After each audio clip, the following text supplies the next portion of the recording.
A lot of people think that Disney's Pinocchio was the second animated feature ever made. Well, you're wrong. The second animated feature wasn't even made by Disney at all, but by one of his competitors, Max Fleischer. That movie is Gulliver's Travels.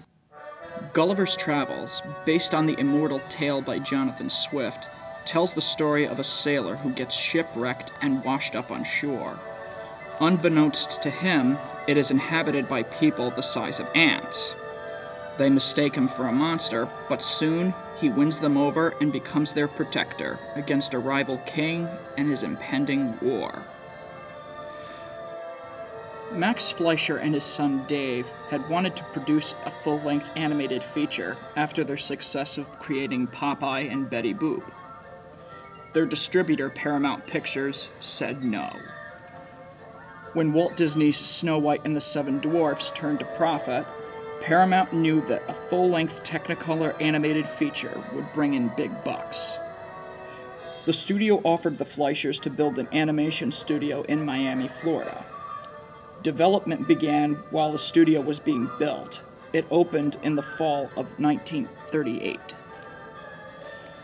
To bring Gulliver to life, the Fleischers used a technique called rotoscoping, a process which involves tracing live-action footage of the actor playing Gulliver frame by frame. The songs in the film were written by Ralph Ranger and Leo Robin, and the score was written by Victor Young. Gulliver's Travels opened Christmas time of 1939, one of the biggest years in the history of movies. Like Snow White before it, Gulliver was a box office success. The town crier, Gabby, voiced by Pinto Colvik, got 8 of his own cartoons. It's interesting to note that Colvik was the voice of the Disney character Goofy, and while doing this, he voiced one of the Munchkins in The Wizard of Oz. Gulliver was nominated for 2 Academy Awards, for Best Music Score and the song Faithful Forever.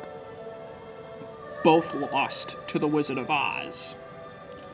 The film has now slipped into public domain.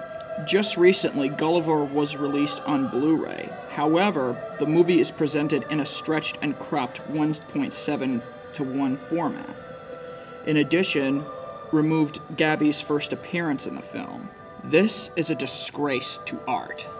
But anyway, if you want to see it, it's on YouTube in its entirety and completely uncut, with a little bit of distortion in the print, but at least it has every scene intact. And it's in the proper format. It's a wonderful movie, but criminally underrated.